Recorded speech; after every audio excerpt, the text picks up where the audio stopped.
Okay.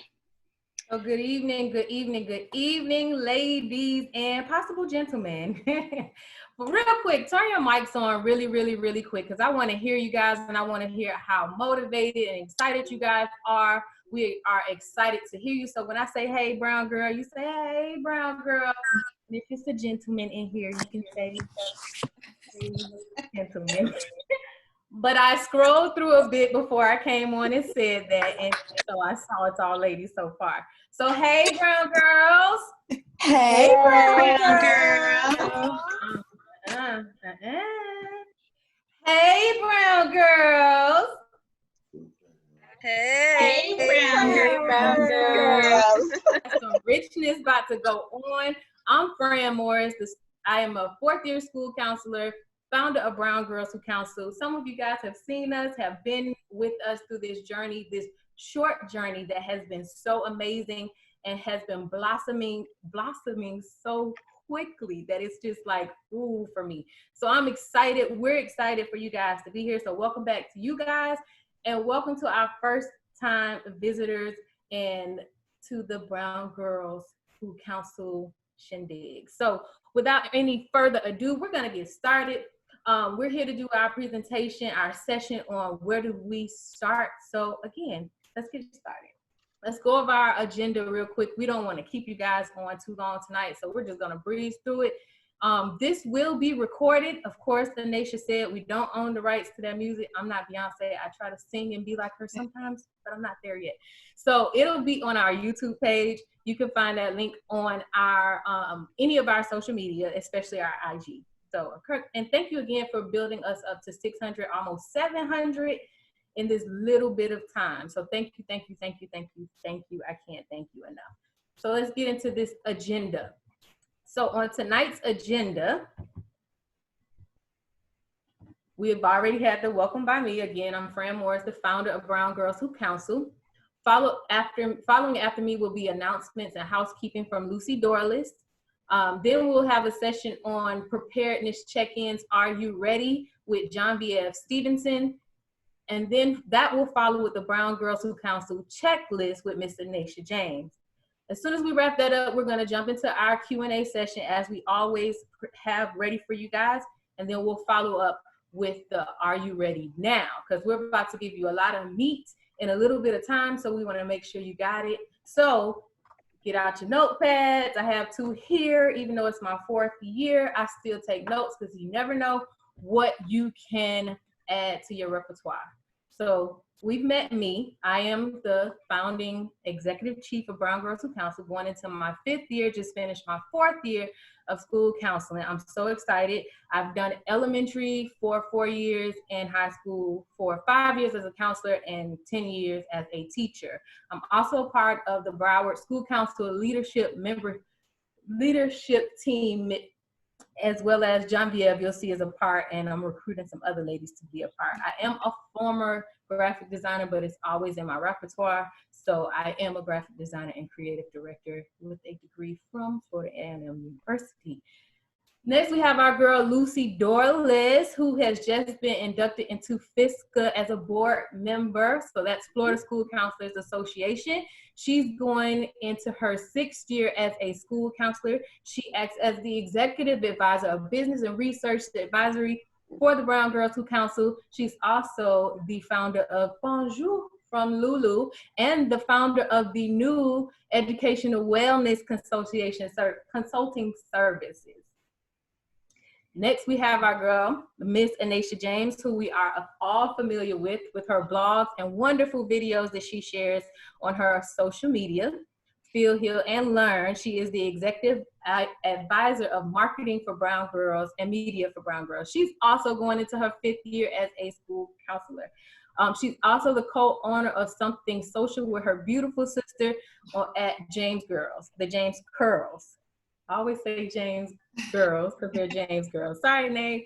And then we have our veteran, Miss Genevieve Stevenson, going into her 16th year as a school counselor. She is also a previous school counselor of the year for our state of Florida. in our local district, which is Broward. And as I said before, we're both on the Broward School Council and Leadership Team. And then we have our dear, sweet, kind-hearted Miss Melicia Williams. I call her baby girl because this is her second year.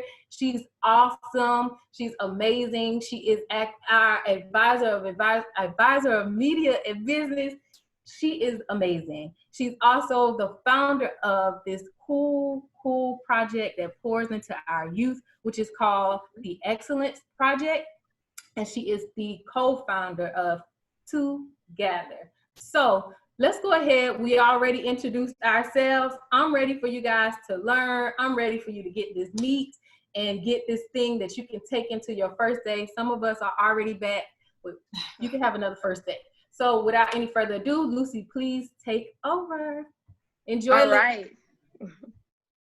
Thank you, Fran, for the beautiful welcome. So just before we get started, I just wanted to go over some housekeeping rules. Just wanted to let you guys know that please keep your microphones muted, as I see most of you guys have already done. So thank you for that. If you have any questions while we're going through the slides, please type them in the chat box.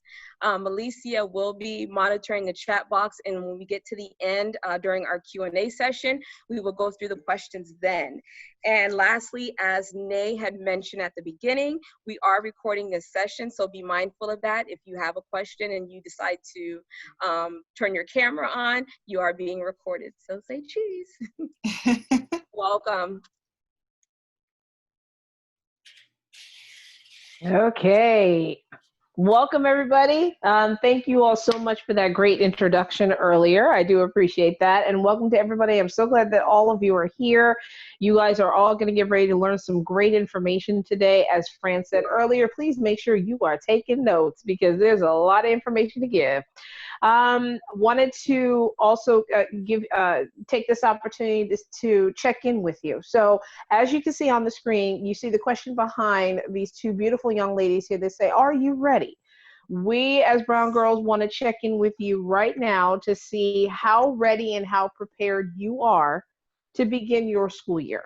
We know that a lot of you have probably either gone back already. Some of you are preparing to go back within the next week or two and have no clue with what's going to happen. Some of you may know what is happening, whether you're teaching with the hybrid model or you're going back 100% virtually, but we want some feedback from you. So if you can take about 2 minutes, please click on the link that Lucy has graciously put in your chat box that's titled, Are You Ready with the Forms? And please take a couple minutes to go ahead and fill that poll out. The results of the data will be announced to you at the end of the session for today, but we wanted to get some feedback from you at this time. So go ahead and take a couple minutes for that.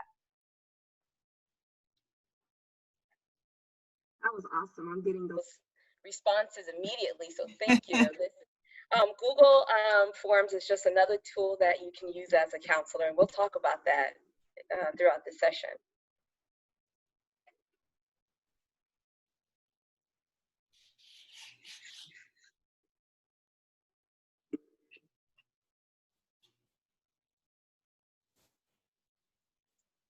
Thank you, ladies.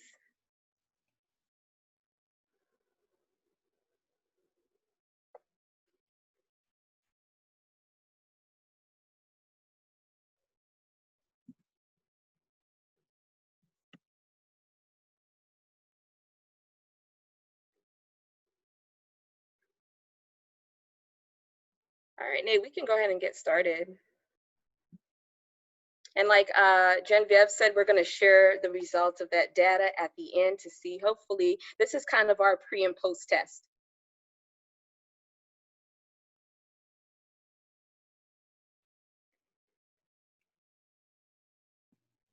All right, so we are going to go ahead and get into our checklist. So like they said, Fran mentioned and Genevieve that, you know, everybody has been a first year counselor. This is not something that, you know, some of us have a lot of experience, and then some of us may not have so much, but it's good to always have like a mentor or somebody that you can follow, get tips from, communicate with, and get information from, because there's a lot of information out there that we don't have to create ourselves. So we wanted to give you everything that we can. You will actually get an actual checklist via email after the session. And this, again, will be posted on YouTube for referencing. So we're gonna go ahead and jump into some of our checklist, and they're gonna go into a little bit of detail about everything that you see on the screen, and then we'll go from there. All right, ladies, let's get started. You've just been hired as the new school counselor at your school, so you want to know where to begin. As Nay mentioned, you know, I was a first-year counselor, and I started, I didn't quite start at the beginning of the year, because prior to becoming a school counselor, I was a middle school teacher for 9 years, and then I had been in school and then got a job at the end of September. So I went right in not knowing what to do. So I kind of had to learn things along the way. But as I reflected on my first year as a school counselor, I said, okay, what am I going to do next year to be better? So one of the things that I like to start my school year off with is having a school data profile. And what this is a form that you can get from either your district, or I got mine from the ASCA, the American School Counselor Association, where you're basically documenting everything about your school. For instance, the total number of students at your school. You want to know how many students you have, because that is the number of students that you will be servicing. Now, what I like about this form, it breaks it down by gifted. How many gifted students do I have sitting in my school? How many of those students are ESOL or ELL students, or students with disabilities? You also could see here on the form that, and I don't have the entire form, but if you'd like to see the one that I've created for my school, I can email it to you. You also can see the overage students that are at your school. On this form, you also see students, you can document students who are having attendance issues. Those are the students who are chronic, who have chronic absenteeism. You also look at our students who are homeless. How many of my students on campus are living in a foster home? So you want to know who those students are, so you can know how to plan to serve those students. Also on the school data profile form is, what are the top 5 behavior infractions in my school? That's going to go hand in hand with your school PBIS plan. So in addition to having your school data profile template, you also want to know, get a copy of the school improvement plan to see that, make sure that your school counseling program is aligned to your school improvement plan. This form is such a great form to have, again, because it lists everything data related as it pertains to your school. So this form could essentially be the foundation of your school counseling program. You want to definitely gather all of this information to then kind of plan out your school year. Now you can go to the next slide, please. Now, take a moment right now, ladies, because the next thing on the list is your needs assessment. Now that you've collected all of this data for your school, you want to know, what are the specific needs of my student population? So this is an example of my needs assessment that I've used in the past. So if you want to take your phone out and just take a look at it, just go ahead and scan that QR code. Now, I mentioned Google Forms before, but Microsoft Forms is also a great tool. If you're unable to scan this, I'm going to put the link in the chat box so you can then access it that way. But this is just another tool that you can use to get a quick assessment of what the needs are of your school. So you want to know what the problem is. So that way, when you're planning your lesson or your school-wide initiatives, you know, okay, I've identified that in my 3rd grade classes, we're having an issue with conflict mediation. So when you go into those classrooms, you have a plan. So go ahead and take a look at that. Now, after I usually send out my needs assessment during pre-planning.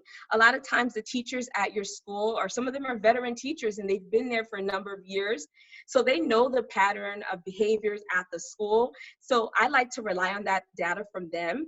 And I typically then take the data and look at it and say, okay, I noticed that here's the needs of my school. So I can't really see it because it's so small here, but you could see that this is enough to help you get started and start to kind of plan your curriculum guide to say, what are the needs and here's what I need to do and what I want to implement as far as in my counseling program. Now that you have completed your school data sheet, you've done your needs assessment, now you're going to go over and set up a meeting with your administrators, and Ms. Genevieve is going to explain why that is so important. All right, thank you, Lucy, very much.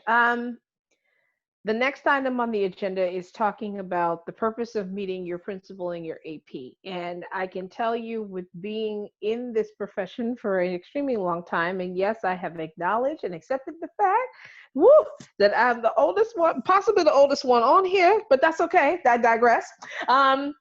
However, it is extremely important for you to meet with your principal, your AP, and your other administrators that are in your building. I can recall about 15 years ago when I started, the first year that I was a school counselor at the elementary school way in downtown Miami. It was my first year. I didn't know, and I never built a relationship with my administrative team. My first initiative was to come in and speak with the teachers, speak with the parents, and speak with the students to see where I could help them the most.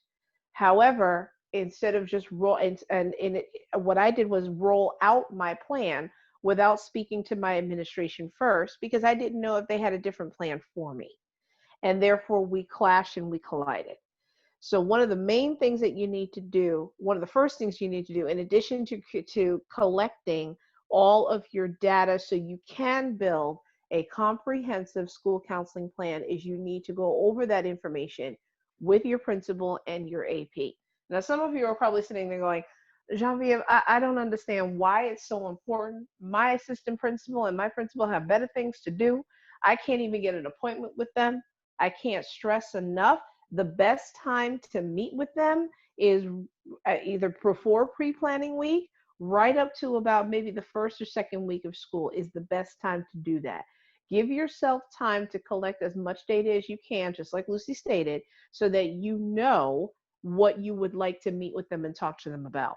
So what I've included here is not only the main purposes of meeting with your AP and your principal, but the next slide I'm going to talk about in a few minutes are also some things that you need to bring with you to that meeting. So in terms of purpose, the purpose of meeting with your administration is to remind them that you are a professional and that you are a leader. You are an educational leader. You hold a master's degree. You have gone to school for 6+ years to get that degree, so you know what you're doing and what you're talking about.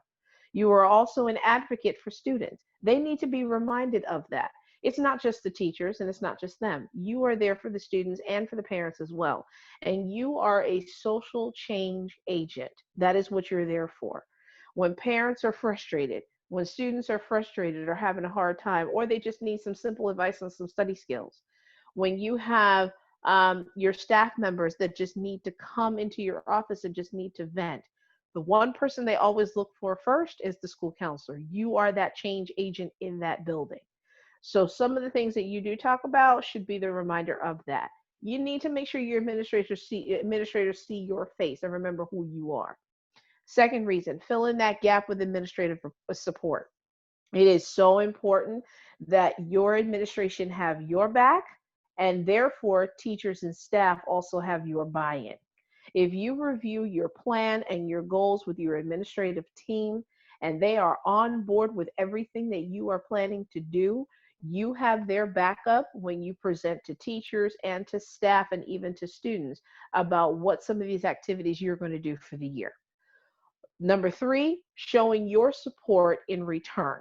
So not only do you want to get their support for your school counseling plan, but you also want to show your administration that you support them. So you want to show them that you are looking at their goals for academic achievement. You have studied their school improvement plan. You have studied your school-wide positive behavior plan. So that way you can offer your services to eliminate those barriers of achievement. They love that. Administrators, including your principals and your AP, the one language that they speak is data. So you need to make sure you meet with them so you can share that information. And then also make sure you have that constant and effective communication.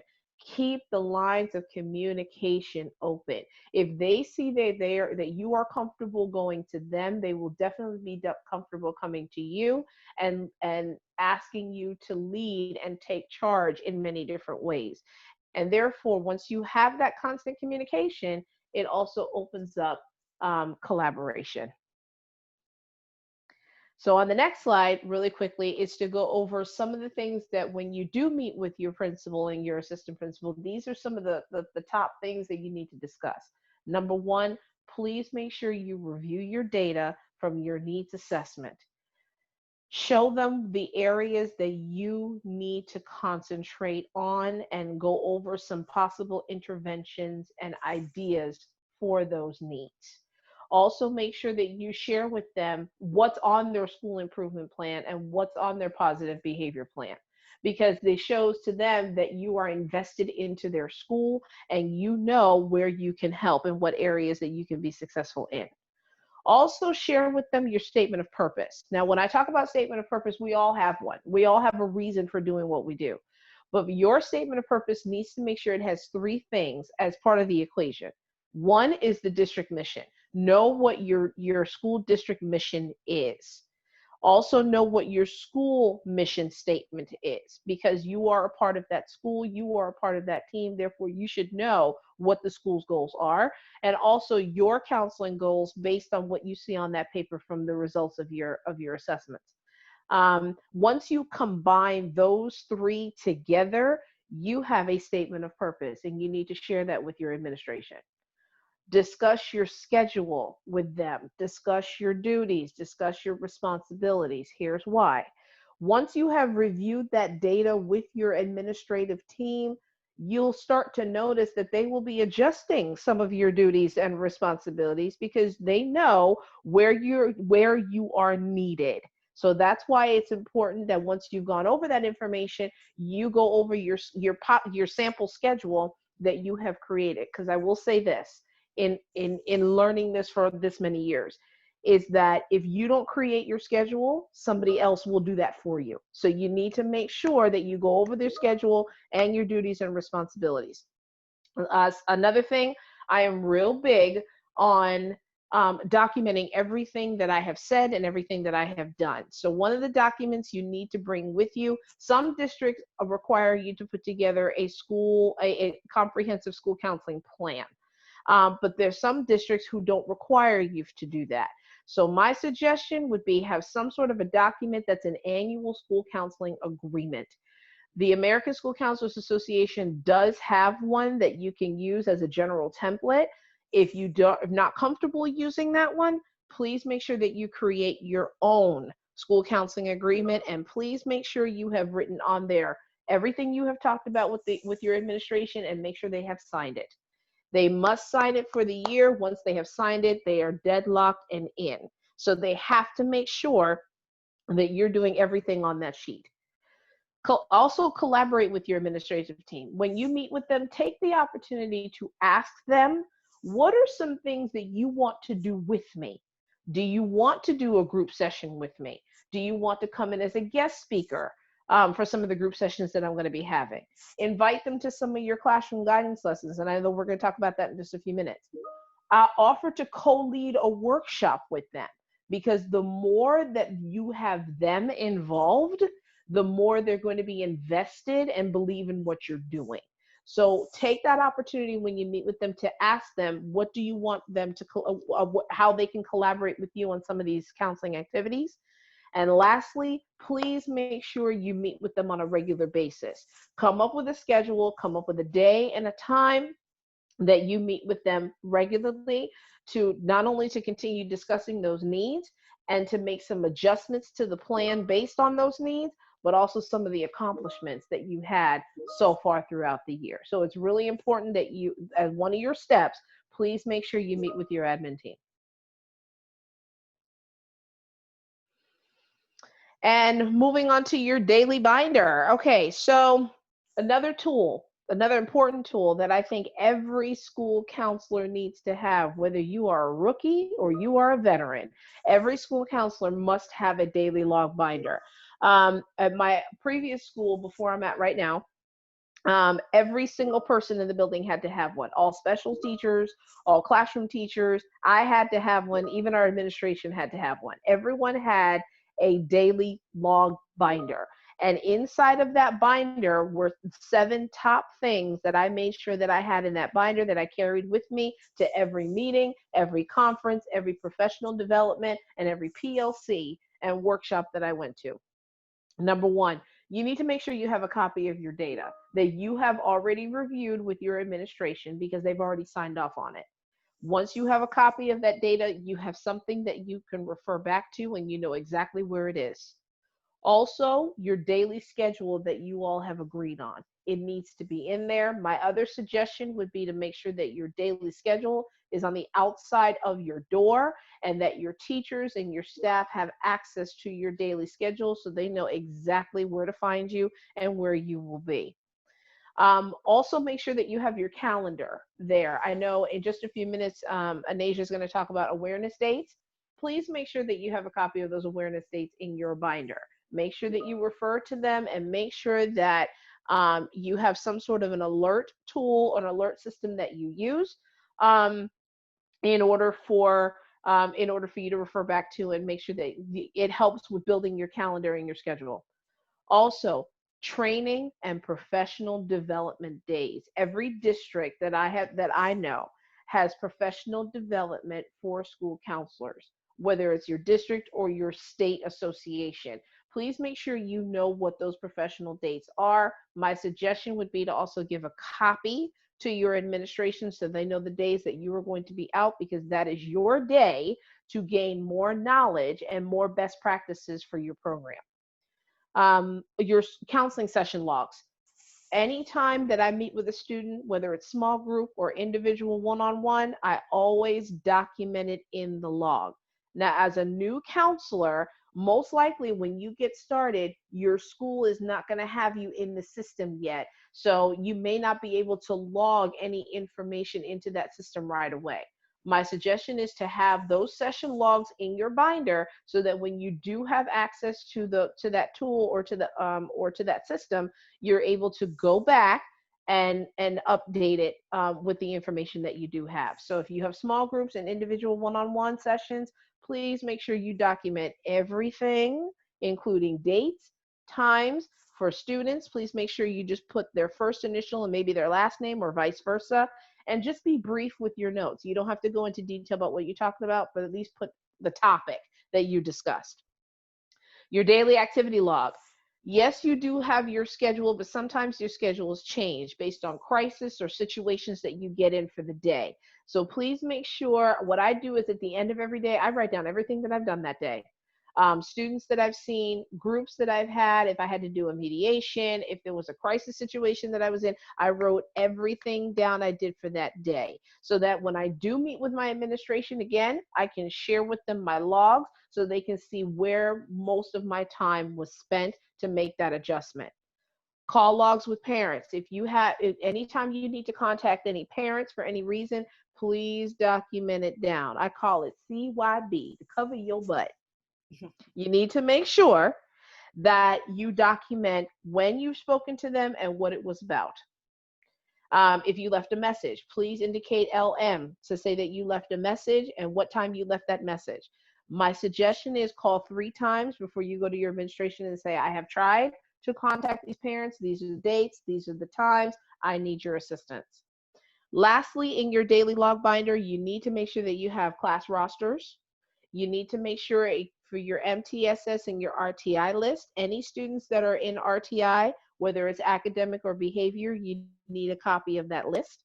Please check with your ESC specialist and make sure that you have a list of students that have IEPs, but specifically those that require counseling services from you. You need to make sure you have that list, and also make sure you have your ESOL list as well. All right. So we are going to go right into our awareness initiatives. So these are what Genevieve was speaking on about having in your daily log or your daily binder. This is something that can also help guide you to make plans for school-wide events for group counseling or classroom guidance lessons. This is something that you can use to determine what you're going to be discussing each month. This is just a screenshot that I got off of the schoolcounselor.org website, the ASCA website, and this is the month of October. So for October, you know, a big one in October is Red Ribbon Week. This is when you talk about being drug-free, and you know, you go give your guidance lessons with your classrooms, or a school-wide lesson that you provide to all of the students. Morning announcements are also a good way that you can reach the students with your awareness initiatives. So this is just a screenshot again, but it does have every single month. One other thing that I like to do is also look on like Google and just get a general one for, like, you know, there's so many made up days now, but there are a lot of days that you want to celebrate in school. For instance, like custodian awareness or custodian appreciation day. I think that's also in October, but it's one of those days that you want to celebrate your custodians and you want to do something for them, or you want to have the school appreciate them, maybe write them a card or something. So I also look up those days just to add them into, you know, sending out emails and letting the staff know what's going on with your awareness initiatives. So this again is just an example of the month of October. Also double check with your district to see when they actually celebrate that. Here, you know, ASCA says October 23rd through 31st, which is the typical dates that you celebrate Red Ribbon Week. But depending on what you have going on in your district, they may choose another week to celebrate. So just double check with them, but definitely download that calendar.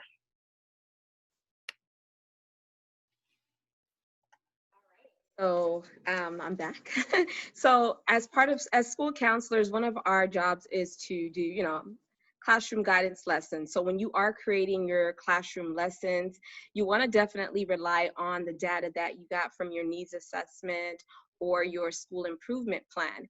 And right now, the template that I use is from ASCA. Nay, if you can click on the picture, this is a picture of me last year with my kindergarten students. When you are planning your lessons for the school year, you want to begin to think with the end in mind. So what are you trying to accomplish with the lesson? You want to make sure that your lesson also aligns with ASCA's domains and standards, because, you know, ASCA is the national model that we should strive to all be using. So you want to definitely include your learning objectives. What do you want to accomplish with this lesson? You also want to document what the process data is, the perception data, also the outcome that you want as a result of your lesson when you go into the classroom. Also indicate is a follow-up needed. And typically I do follow-ups to see if there has been a change in behavior. So if I've gone into a classroom to do a lesson on respect, I want to go ahead and follow up with the teacher and say, well, how are the students doing in your class now? Are they getting along now as a result of the lesson that I did? You can go back to the slide. So that template could be found on the ASCA website. A lot of goodies there. There are also different templates that you can find on Teacher Pay Teachers.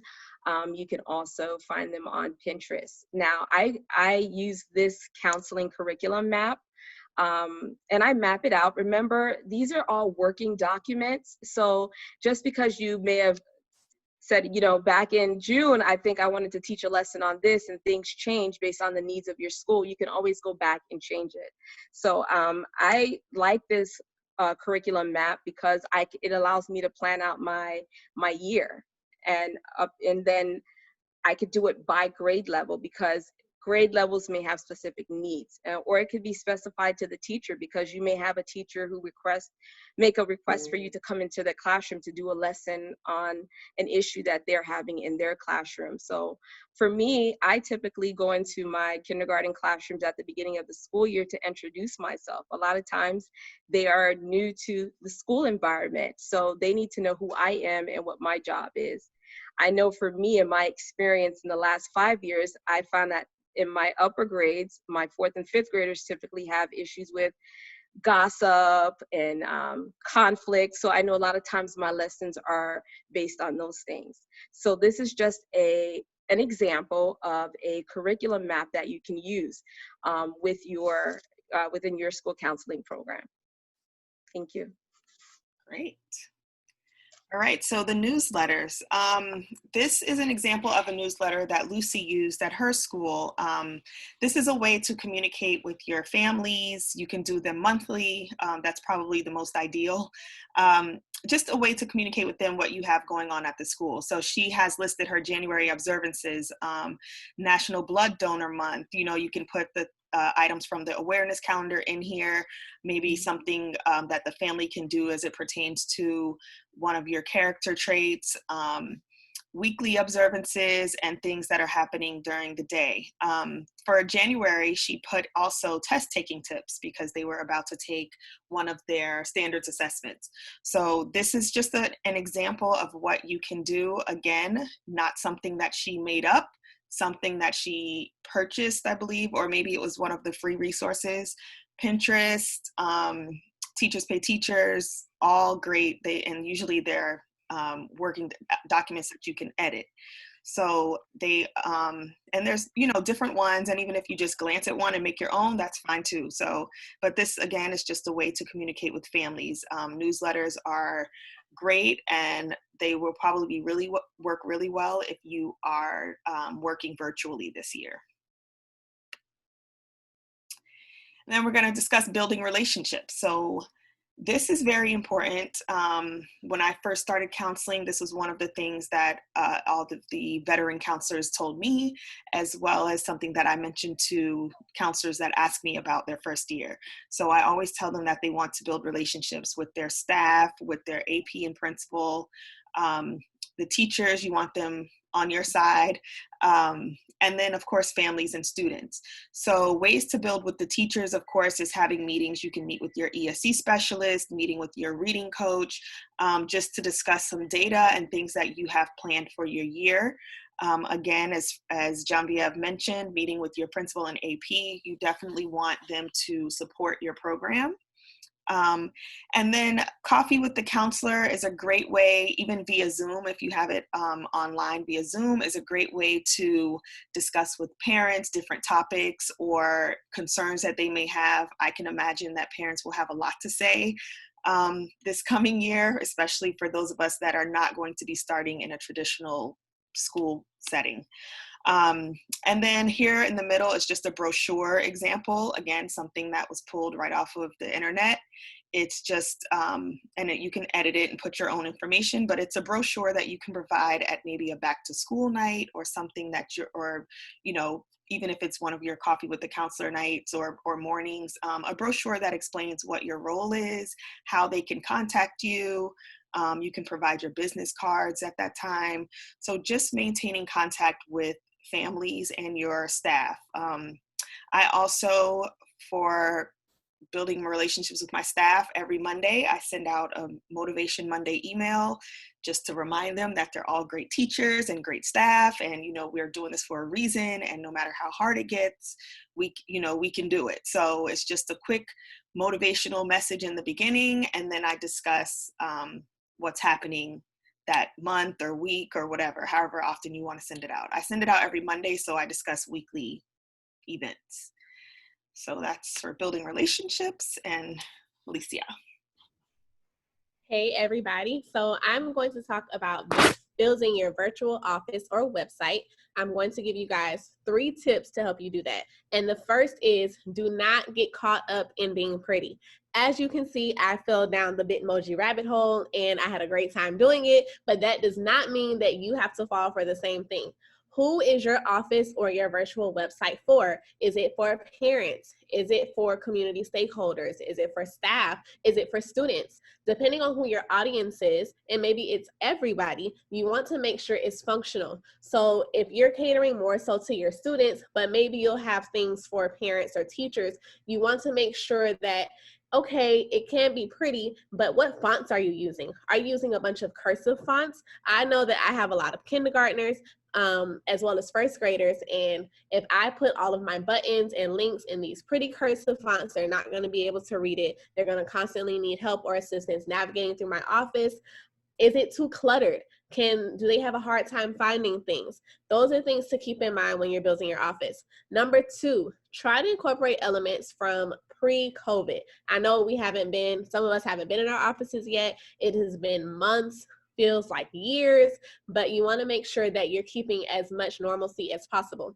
So for mine, I do have some images of some Play-Doh and some books that were familiar. And these are things I actually had in my office, minus the plant. Well, I do have a plant, but it's just not that big.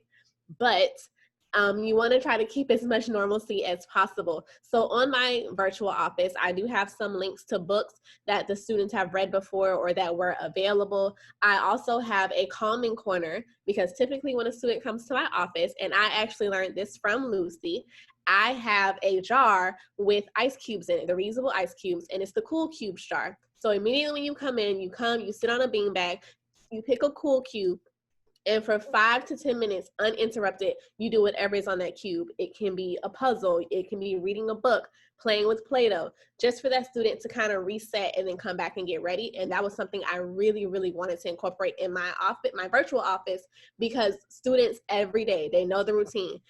They come, they pick their cube. After a while, you don't even have to tell them, because they've told all their friends, so everybody knows what to do. So make sure you're establishing some sense of normalcy and including some things that are actually in your office, as well as making sure it resembles your office. Because when we do get back to in person and the student walks in and they're like, well, where's the couch?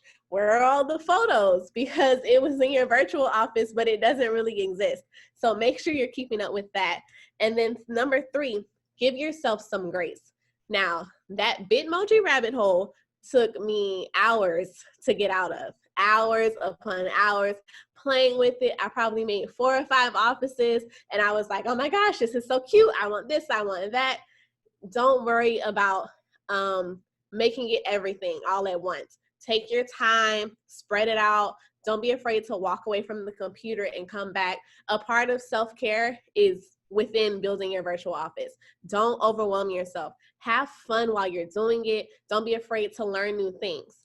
Now, you might be wondering, how do you build a virtual office? Canva is a great resource to use. You can make buttons, you can make backgrounds, insert pictures, make nice text and things like that. And they do have a free option. Google Slides is how I created this one. Also in just regular PowerPoint. Make sure you're using Google search for your images, or even sometimes on TPT, you can download free fonts and free images to include, some that you can pay for. Also, don't be afraid to look through different Facebook groups. The Facebook support groups were my rock down this rabbit hole, okay? They had tons of advice, tons of links, pre-made offices, pre-made classrooms, pre-made buttons that you can edit to accommodate your needs. So don't be afraid to look for those things. And that's all. Also, I'm just going to throw in, I do have a tutorial. It's from when I first did one. It's on YouTube, Feel, Heal, Learn.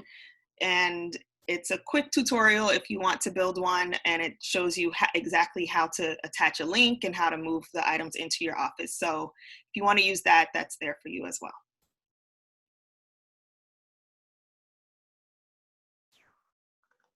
Okay, so as you can see, a change of scenery. I definitely believe in a change of scenery, especially if you're going to go virtually, because sometimes students, you need to emphasize to students that sometimes they do need a change of scenery in order to calm down and kind of refocus. So you see me in a change of scenery. I get the pleasure of talking about free social and emotional learning resources. Before I do that, I just want to give a shout out to all the presenters and everyone here. I have been sitting here listening throughout the entire time, and I cannot tell you, I am amazed at the professional ladies that are on here, and the wealth of knowledge that all of these ladies have. They are all school counselors of the year to me. So I just wanted to give you a quick shout out before I continue. So really quickly, I wanted to go over some resources. Now, we all know, let's get real, we are first year counselors. we ain't got no money. So what I wanted to do was I wanted to provide you a list of free, yes, I said free.com, free university resources that you can refer to and use in your school counseling program based on the data that you all have. So I was just going to go through a couple of them, and I wish to goodness that I had some of these resources when I first started. Some of them probably weren't even around when I first started. Yes, I did say that, but I want to share some of these things with you. The first one, Sanford Harmony. I absolutely love Sanford Harmony. If you go to sanfordharmony.com or .org, one or the other, there's a plethora of lesson plans that are on that website. All of the lesson plans and all the activities that you see on Sanford Harmony are considered a CASEL Select program. Anything that is with CASEL, which is the social and emotional learning web and tool that we use to make sure that we satisfy those five or six domains, Sanford Harmony is that. They have webinars also and professional developments that you can do at home so that you can learn some more information in terms of what other people are doing in order to provide social and emotional learning to their students. And you can infuse some of their evidence-based techniques that they have used there too. They also have a section there that's called Meetup and Buddy Up. I encourage you to go onto that website and check out their PD on that. Because it's really important, as we said earlier, to build those relationships with our students, and they have a wonderful agenda and layout for you to use to introduce for each and every one of your lessons if you want to use that for your classroom guidance to get you started. Another great resource that I'm in love with is the Missouri Department of Elementary and Secondary Education. If you type that in, they have lesson plans for you for the 3 domains that we need to cover: academic, college and career readiness, and for social and emotional learning. They have lesson plans for you already done from other school counselors, and it is divided and categorized by grade level. So please make sure you go on to their website. Look up some of the activities that they've done, previous activities that they have done, and lesson plans for your guidance lessons, even for your small groups and your one-on-one activities. They are phenomenal. So please make sure you check that out as well. There are other ones that I like on here, to help you get started. Another one that's fantastic is called sharemylesson.com. Share My Lesson not only does have lesson plans and activities, not only for content teachers, like for ELA or for writing or for math, but they also do have lesson plans for school counselors as well.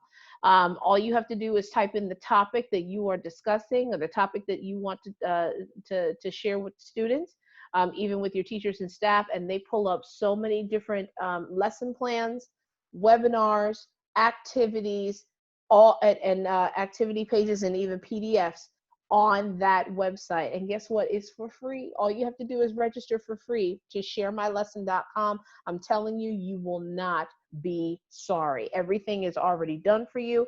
You don't have to sit and reinvent the wheel. Just go ahead and look through those lessons. I incorporated this one into my school counseling program this past year. It's called Playworks. They do have games because my students are very active and very jumpy. So I wanted some sort of an activity that I could incorporate in my classroom guidance lesson just to keep them active and engaged. Playworks is great. All you have to do when you get onto Playworks is you look up how long you have. So whether it's 5 minutes, 10 minutes, 15 minutes, if you have 30 minutes. They even have a social and emotional, don't tell them I said this, they even have a social and emotional learning guide that is divided by those competencies and the games underneath them that you can play with those students to teach those competencies.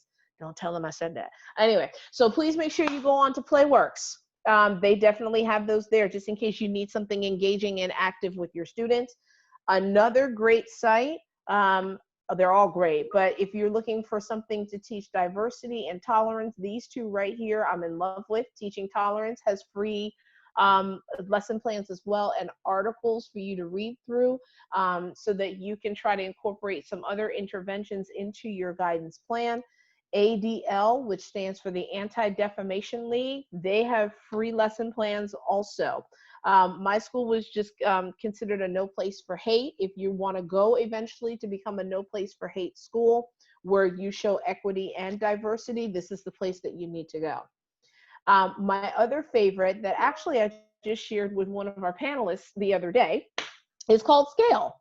And a lot of people did not know about Scale. I didn't know about it until I stumbled across it, and I'm so glad that I did. Scale stands for School Counseling Analysis, Leadership, and Evaluation.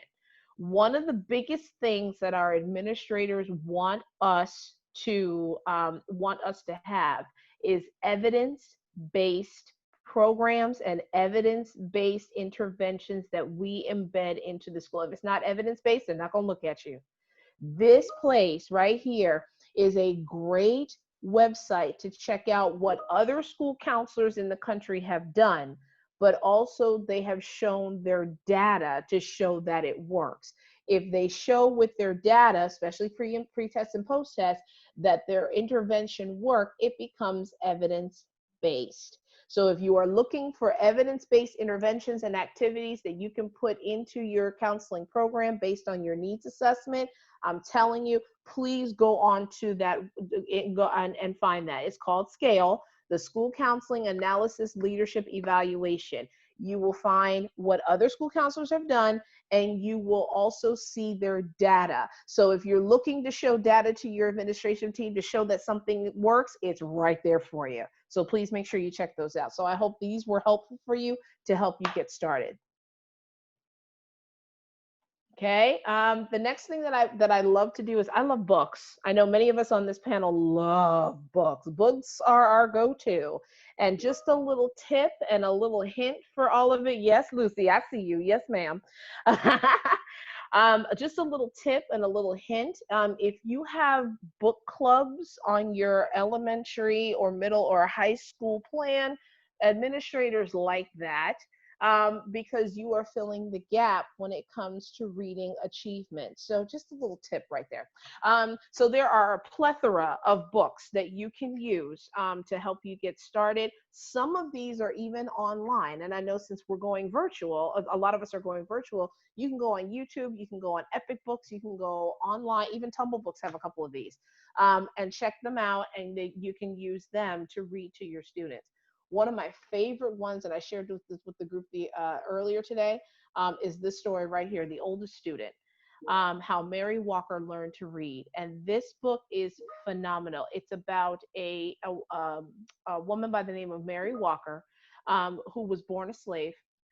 When she was freed at 15 years of age, she still didn't know how to read.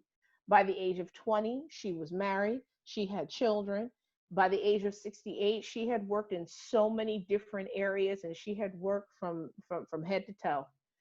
When she was about 114 years old, she was the last one in her family still alive.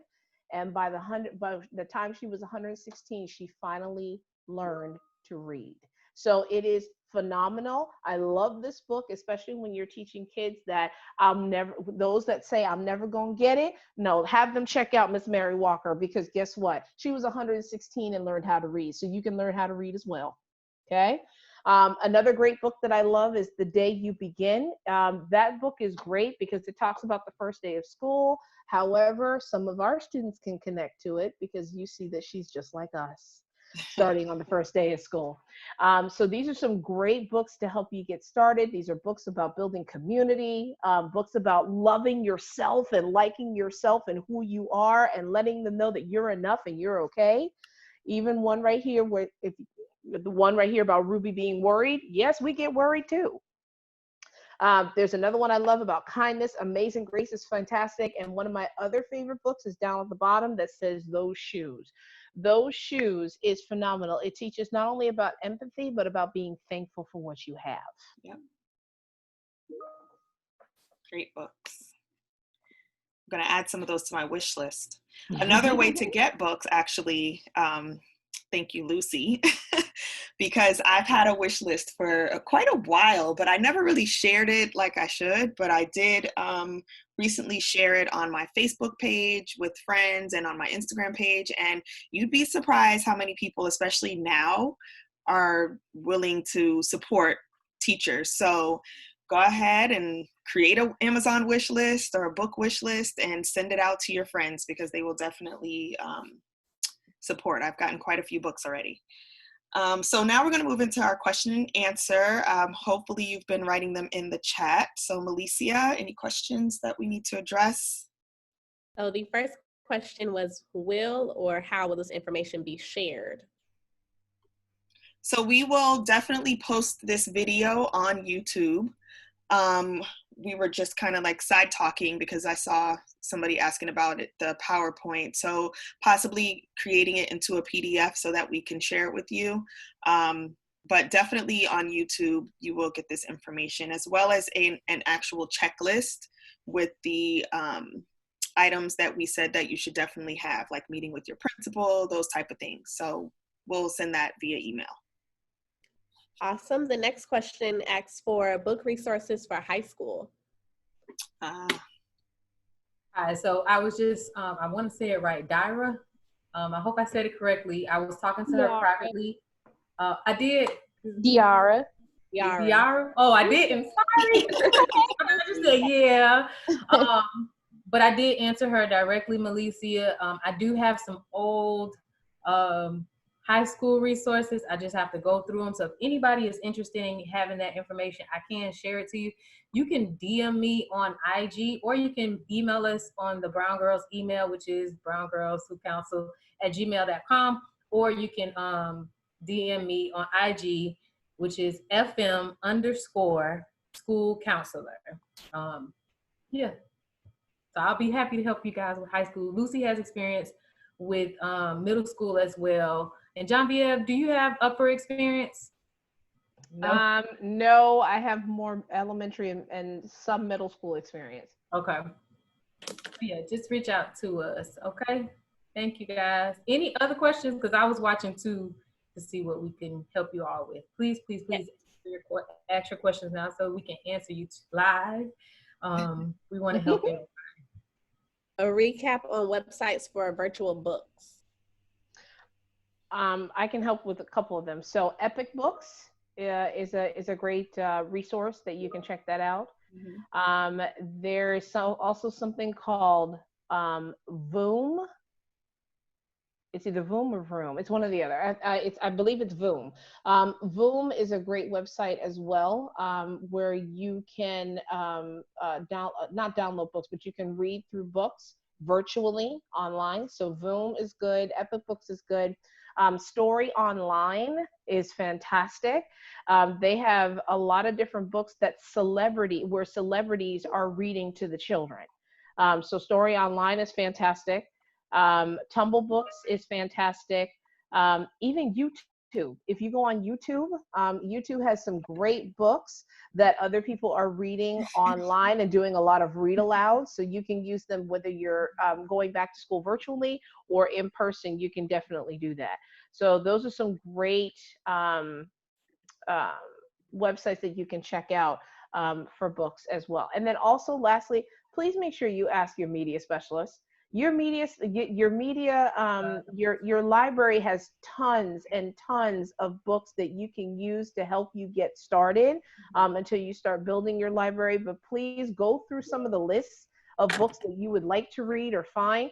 Check with your media specialist first to see if they have those books. Maybe you don't have to spend the money at that moment. But check with your media specialist also, and they should have some of the books that you would like. Another question, since many of us will be going virtual, do you know where I can learn more about the do's and do nots about reading books aloud or copyright? No. I will say that I have been reading books on YouTube. A lot of people went through and asked for permission from the different publishing companies. Don't quote me on this because I have no idea. I haven't even really checked it. We were in crisis mode, so I was just going.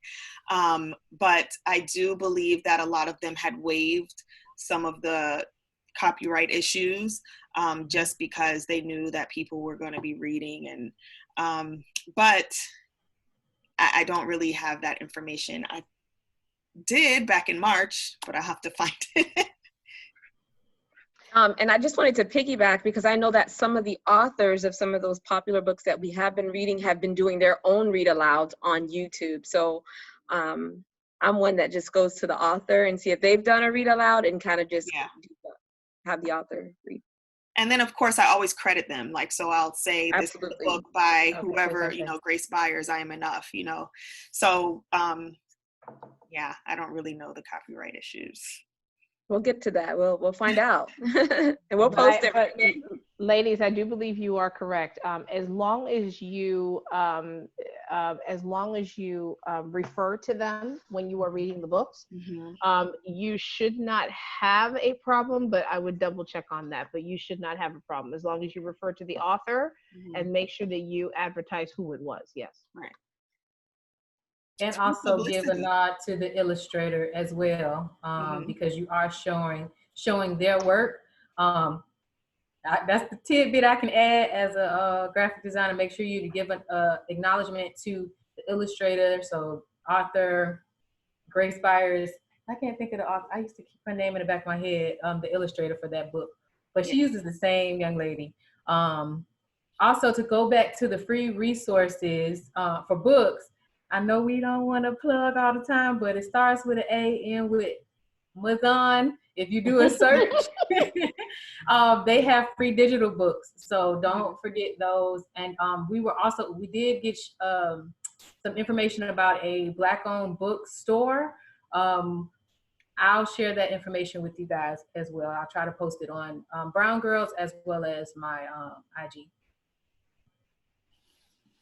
If anybody else has any questions, now would be the time to enter it in the chat. But mostly everything else was just about sharing. So somebody shared that Playmeal is also good for more of the play therapy similar to Playworks, and that it's free.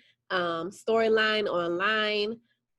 Somebody else mentioned look into Boogie Down Books, written in Melanin, and Jason Reynolds. If you guys do have any questions that haven't been answered or something you need more of from us, feel free to email browngirlswhocounsel@gmail.com, or if you know any of us separately and you just want to DM us on Instagram or send us a text, that's fine too.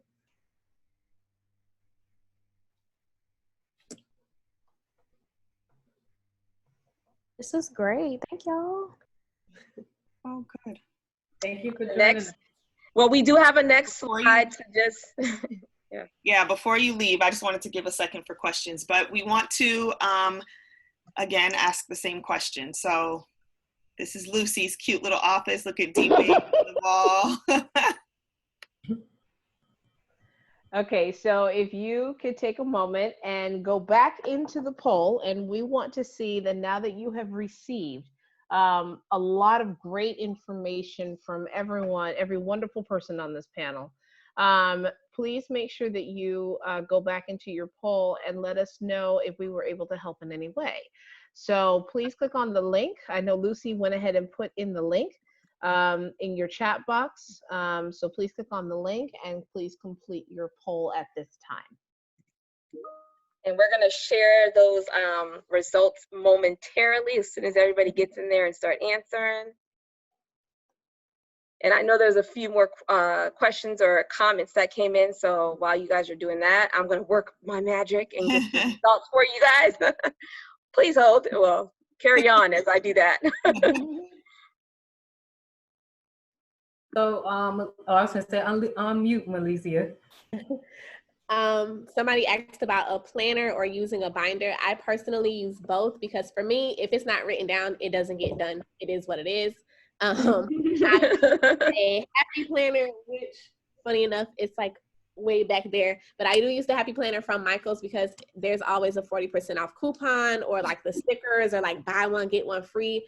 It's always super, super easy to get. They also sell Happy Planners at Walmart. I've had every planner you can think of. I've had the Lily Pulitzer planner. I've had a planner from Home Goods. I've had an Erin Condren. Go to Michaels or Home Goods or TJ Maxx, grab a quick planner. It's just to keep you organized. If you don't like carrying it with you, because I personally like to have my planner on me no matter where I'm going, so that I don't overbook myself. Yeah. But if you don't want to carry it with you, they also have the desk planners or desk calendars, and you can get one of those. They're also like 40 to 50% off at Michael's right now. So talk to your local store and you'll be able to get that. Oh, also Amazon. Amazon. Sorry for cutting you off. And then in the future, you know, Brown Girls is working. I keep telling y'all some magic. So we will have some merch. We're working on some cute stuff. And resources too to go with those Brown Girl and Brown Boy books. You'll see some of ours. This is not ours, but I'm just saying. We are working on some stuff for you guys. So yes. Just give us a second. I'm almost done with the survey. I noticed that only 17 people responded, and we have over 30 people. So could you please fill out the survey? And just be honest, even if you're not ready, we're here to help and assist you through the process. So I just want, okay, I got, ooh, yay. I said that, and I just got 2 more people to complete it. So thank you, thank you, thank you.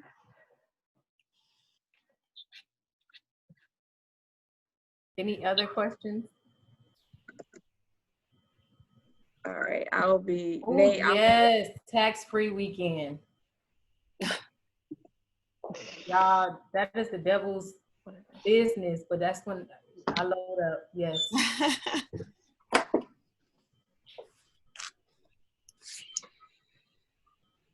I'll go ahead and read that question, Melissa. What advice do you have about navigating conversations with school staff and or administrators? Ooh, they went up so fast on me. Hold on. Administrators around cultural humility and microaggressions without making them feel alienated. So we do have a series, and someone can answer to this question, but I do want to say we do have the series of racism in 2020 on our YouTube page from our previous events. If anybody wants to go ahead and tackle that. I was going to say Lucy was one of the speakers, so I ain't going to point you to answer the question because you're working. So maybe our veteran can give us some pointers first before I jump on that one. Well, actually, I'm not sure if everybody will agree, but I will say this. I just recently took a course, because I'm always learning. That was a phenomenal course about courageous conversations. And they were talking about, and I know Brown Girls has beautiful, courageous conversations all the time. And I would encourage you to check that out. But I would definitely look into having something like that, because I think it's a good idea to have a few people at the table talk about some of the concerns that they do have. If you ever wind up reading the book or taking the course, they do have a protocol that you are to use in order to make sure that the conversations do stay safe.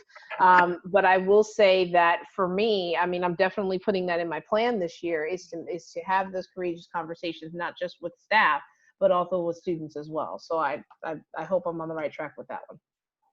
Also, I was going to say, finding out here in Florida, well, in our county, we have an equity liaison at each of our schools.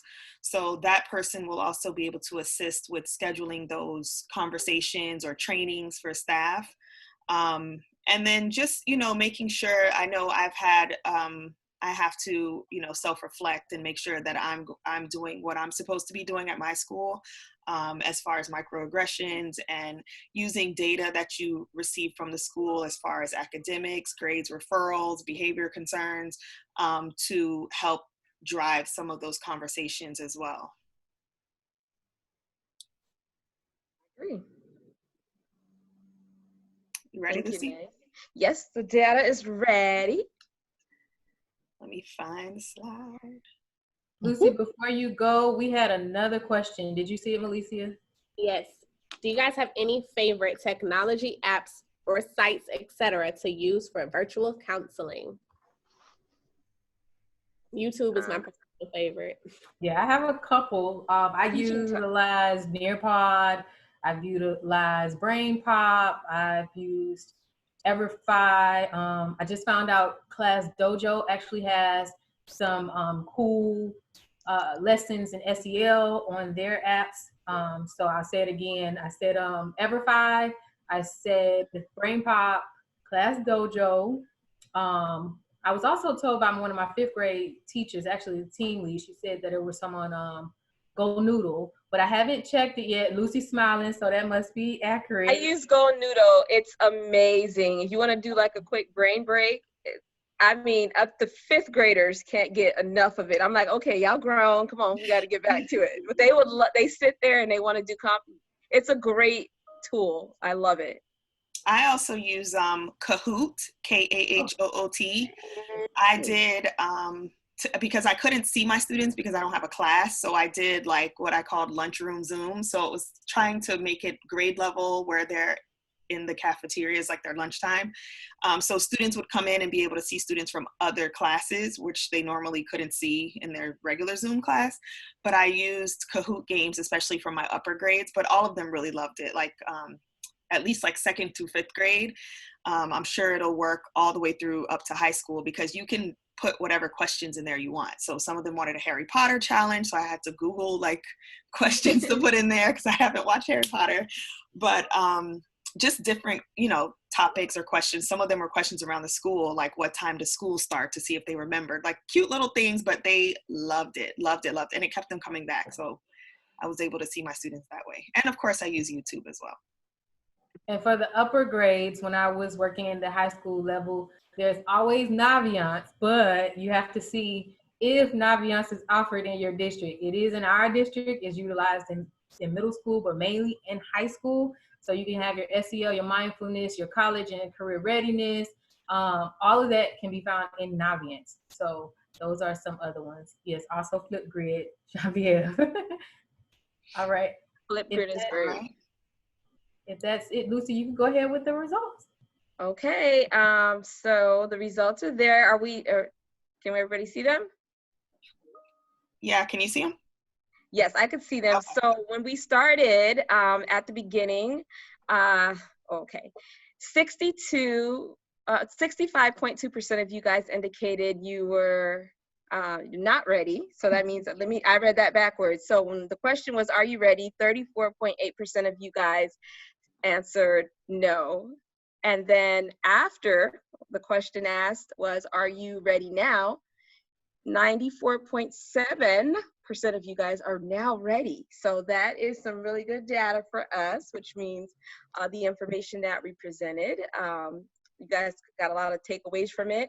And if you happen to have any questions or may stumble and say, oh, I don't remember what they said, or I need more explanation on a specific topic, feel free to reach out to us on Twitter or Brown Girls Who Counsel on Instagram or Facebook. We're here to assist you and support you through the process. And we all hope that you have a great first year. Absolutely. All right, so we thank you guys so much for joining us again. I am overwhelmed with gratitude for this baby growing up so fast.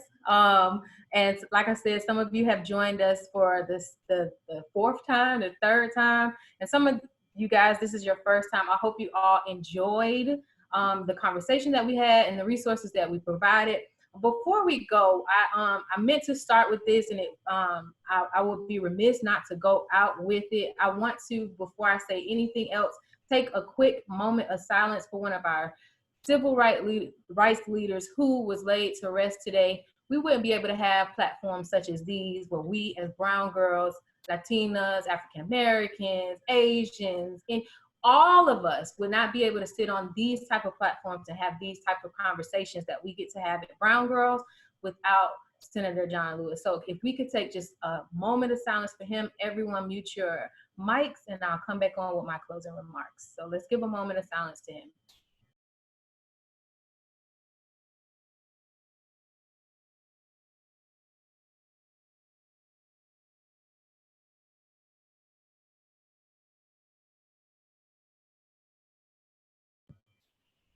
Thank you, ladies.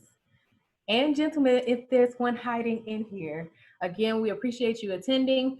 We will be sending this information with our survey in your emails. You can also watch or review this video on YouTube. The link will be on our IG page as well as on our Twitter. It's Brown Girls Who Counsel. If you just look for us on YouTube, you will find us there. Any other things that I am missing, you guys, that we should add before we go? I think we covered it all. But you will get some of the resources. Now, we're not going to share a lot of them because that's copyright. But we can tell you the places, and they were mentioned in the conversation, where some of the resources that come. You will receive a checklist to go over the things that we did talk about. So feel free, like we said, to check in with us on our IG. Our email is browngirlswhocounsel@gmail.com. You guys know our IG. Real quick, Lucy, Genevieve, Malicia, and Anisha, we're going to just say our IG handles. Mine again is FM_school counselor. These also can be found on our blurbs about us on the opening pages. Go ahead, Anisha. You're on mic. Your mic is on mute. Sorry, it gave me a message. Mine is Feel, Heal, Learn on Instagram. Lucy. I just typed it in the chat box. L Doorless, just as it sounds. Doorless. Genevieve. Hers is long. Go ahead, Jeff. Mine is just my first and last name, so I can put it in the chat if you guys would like to have that. And Malicia, I saw you put it in the chat. Mine is Lisi B Counsels, Lisi, the letter B as in boy, counsels like counselor. Right, and I'm talking out loud. I just read something. Sorry, guys. So again, thank you all. I'm typing mine in really quick. Thank you all for joining with us. We love you guys. We're here to help you guys. And take care. Be well. Good luck with the beginning of the school year. Thank you. Thank you. Thank you. Bye. Night. Good night.